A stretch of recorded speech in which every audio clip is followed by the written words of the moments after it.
आप योग्य हो और लोग आपकी योग्यता को ना पहचाने, उसको वो डिजर्व्ड रिस्पेक्ट ना दें, तो कितना बुरा लगता है।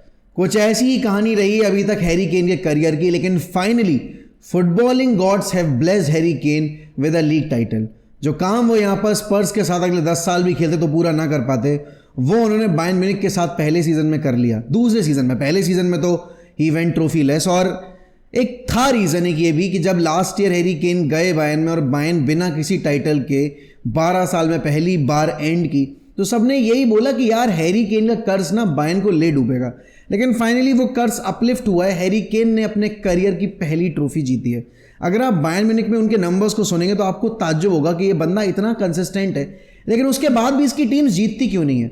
आप यहां पर 89 गेम्स में 80 गोल्स और 24 असिस्ट ऑलरेडी रजिस्टर कर चुके हो, और कल फाइनली जब यहां पर आपके लेवरक्यूज़न ने ड्रॉ खेला तो हैरी केन को उनके करियर की पहली ट्रॉफी नसीब हुई है। वो इंग्लैंड के साथ यहां पर 2 यूरोज फाइनल खेले हुए हैं, वो यहां पर आपके चैंपियंस लीग फाइनल खेले हुए हैं, लेकिन उन्होंने कभी भी कोई ट्रॉफी लिफ्ट नहीं की। वो स्पर्स के साथ एक रेलेवेंसी की लड़ाई लड़ रहे थे, लेकिन जब वो बायर्न म्यूनिख आए थे, इतना तो तय था यहाँ पर कि शायद किसी और क्लब जाते तो जीतने की प्रोबेबिलिटी थोड़ी कम होती, लेकिन बायर्न म्यूनिख बुंदेसलीगा का वो क्लब है जो आपको हर साल जीतता दिखाई देगा, चाहे वो कुछ भी जीते। और वही हुआ है। हालांकि लास्ट ईयर में Bayern went trophy less, and वहाँ पर हैरी केन का जो इंतजार था ट्रॉफी जीतने का, वो 1 साल और बढ़ गया।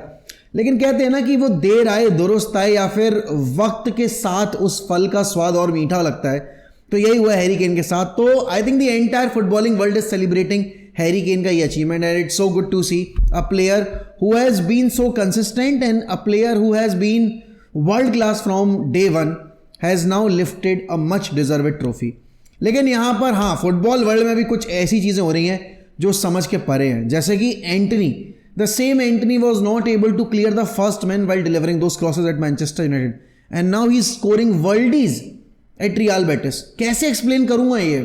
मतलब आप अगर देखोगे सारे प्लेयर्स जितने भी हमारे लोन पे गए हैं, चाहे आप यहाँ पर रैशफोर्ड की बात करो, चाहे आप यहाँ पर जेडन सैंचो की बात करो, Antony out of all the people has been the best player. और वो जो एक अरमान है ना हमारा कि यार हम एंटनी से जितना हमने पैसा गवाया है हम कितना खींच सकते हैं। तो देखो अब जब हम नेगोशिएशन टेबल पे बैठेंगे, एंटनी के जो नंबर्स हैं, he has already registered 11 goal contribution since his move to Real Betis, जो कि जनवरी में ही कंप्लीट हुई है। Absolutely phenomenal season he is producing there, और वो भी ये आधा सीजन है। सोचो अगर सीजन की शुरुआत से खेला होता तो अभी कहाँ ही नंबर्स होते हैं यहाँ पे। एंड डेफिनेटली यहाँ पर अब यूनाइटेड जब नेगोशिएशन टेबल पे बैठेगी, रियल बेटिस के जो लेजेंड है, जाकी फॉर्मर कैप्टन है, वो ऑलरेडी बोल चुके हैं do what ever you want but keep Antony at the club. अब प्रपोज्ड आइडिया तो यही लग रहा है कि बेटिस यहाँ पर यूनाइटेड जो 40-45 मिलियन डिमांड करेगी वो तो पे शायद ना करे, लेकिन हाँ 1 साल और यहाँ पर लोन पर ले जा सकती है रियल बेटिस। बट इसमें यूनाइटेड का फायदा ऐसा होगा नहीं, क्योंकि देखो उनको प्रॉब्लम यह है कि भले ही वेजेस 85% आपकी रियल बेटिस कवर कर रही हो, बट स्ट्रेट अपफ्रंट बेनिफिट नहीं हो रहा है। अब यहाँ पर अगर वो बेच लेते हैं आपके एंटनी को, तो ऑब्वियस ही बात है उसका वेज भी तो आपके वेज बिल से जाएगा, प्लस आपको उसके बेचने का पैसा भी मिलेगा। अब जो नंबर्स हैं अभी तक एंटनी के 40-45 मिलियन, 45 मिलियन तक का एक रियलिस्टिक प्राइस टैग आप लगा सकते हो, क्योंकि उससे ऊपर अभी तक रियल बेटिस के अलावा किसी और ने इंटरेस्ट शो नहीं किया। हालांकि एटलेटिको मैड्रिड का जरूर नाम आया है निकल के, that Atletico Madrid is interested in getting Anthony on board. अब सिमियोनी के क्या यहाँ पर एक ऑब्जेक्टिव्स होंगे अगले सीजन के लिए, क्या वो टारगेट्स प्लान कर रहा है, उसके ऊपर डिपेंड करेगा कि रियल बेटिस को कोई चैलेंज कर भी पाएगा या नहीं कर पाएगा। और हाँ, अगर 1 से 2 क्लब हो जाते हैं या 3 क्लब हो जाते हैं तो फिर आपके नेगोशिएशन पावर बढ़ जाती है, बिकॉज आप यहाँ पर बेस्ट पॉसिबल ऑफर को एक्सेप्ट करोगे।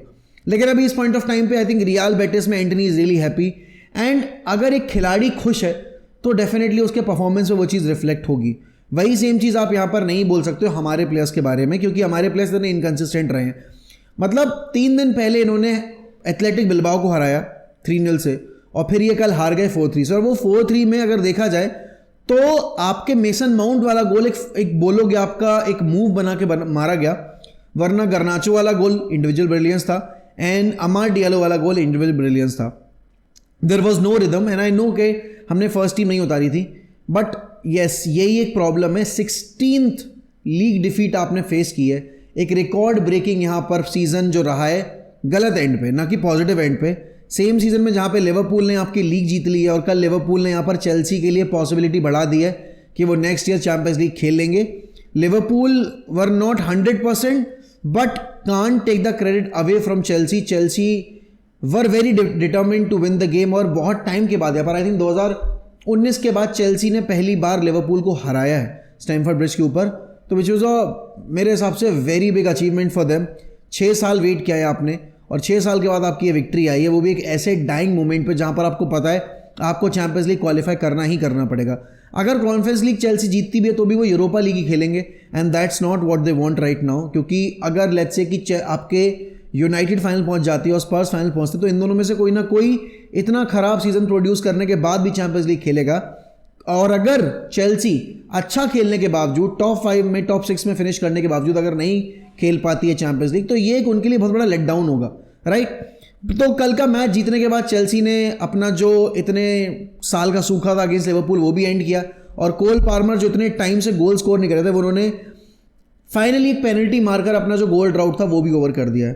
तो हाँ, मतलब काफ़ी कुछ कल के बारे में था डिस्कस करने को। न्यूकासल ने कल पॉइंट्स ड्रॉप किए तो it was a good day for Chelsea fans and definitely अगर मैं यूनाइटेड पर्सपेक्टिव से बात करूँ लीग में तो देखो कुछ बचा नहीं है, चाहे हम 15 फिनिश करें चाहे 16 फिनिश करें 17 फिनिश करें उससे कोई फर्क नहीं पड़ता, बट एक चीज़ से फर्क पड़ता है and that is the level of concentration with which we were playing last night and it was so unfortunate to see कि Matthijs de Ligt of all the people got injured once again. वैसे तो injury किसी को ना हो but Matthijs de Ligt who has just recently returned back from the injury is once again out and मेरे हिसाब से season is over for him.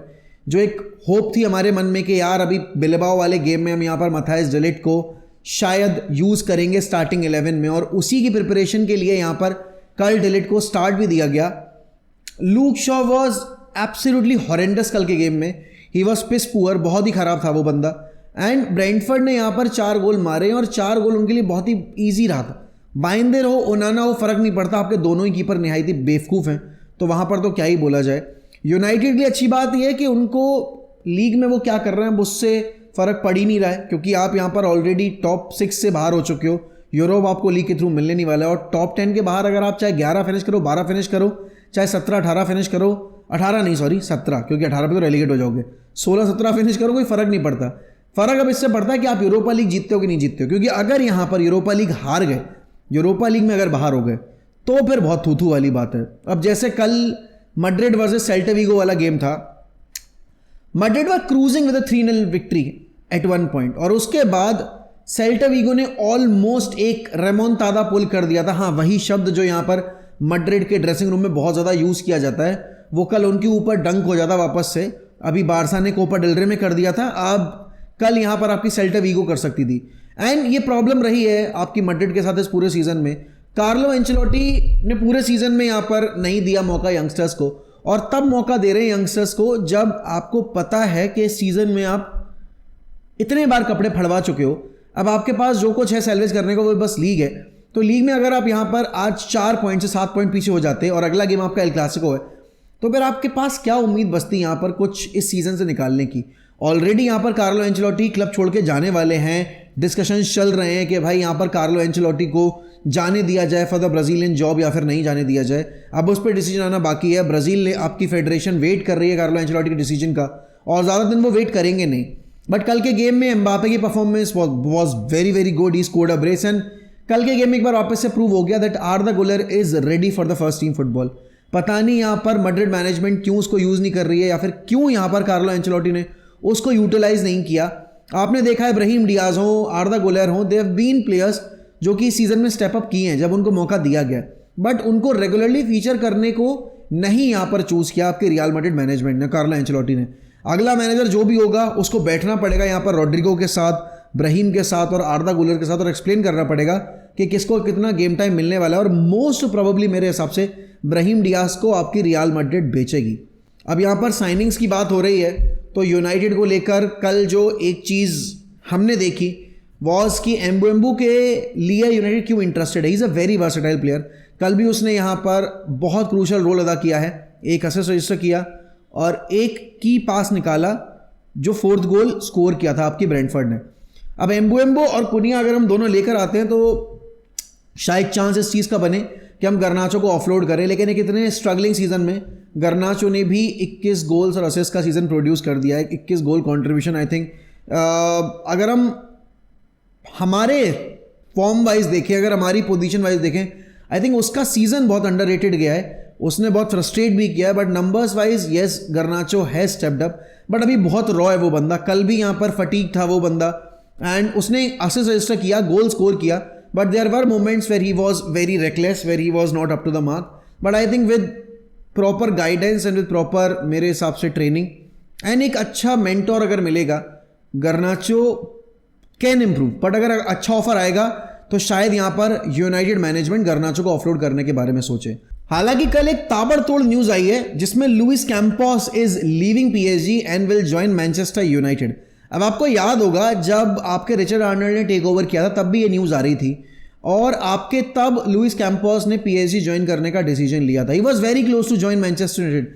लेकिन अब यहाँ पर इनियोस की मैनेजमेंट में लुइस कैंपोस, जो कि आपको पता है कि ओजीसी नीस की जो ओनरशिप है वो भी आपके फ्रेंच लीग में ही है, और यहाँ पर आपके अब उसी लीग से आप लुइस कैंपोस को जिम रैटक्लिफ जो है वो लाने की कोशिश कर रहे हैं।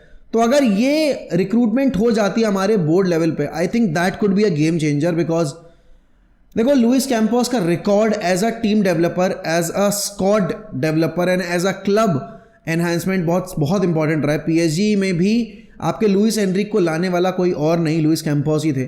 तो यहाँ पर एक बहुत अच्छा मूव हो सकता है ये, United will get the benefit, और एक अच्छी टीम बनाने के लिए एक अच्छा मैनेजमेंट कोर होना बहुत ज़रूरी है। लास्ट ईयर हमने डैन एशवर्थ को पिक किया था बट वो पार्टनरशिप काम नहीं की। अब इनियोस यहाँ पर प्लेयर्स पे ज़्यादा फोकस करेगी या बोर्ड लेवल मेंबर्स पे ज़्यादा फोकस करेगी विंडो शुरू होने से पहले, वो देखना होगा। बट अगर हाँ लुइस कैंपोस आ रहे हैं, आई think that could be a game changer for Manchester United. But definitely यहाँ पर अब यूनाइटेड को सॉर्ट आउट करने पड़ेंगे अपने टारगेट्स।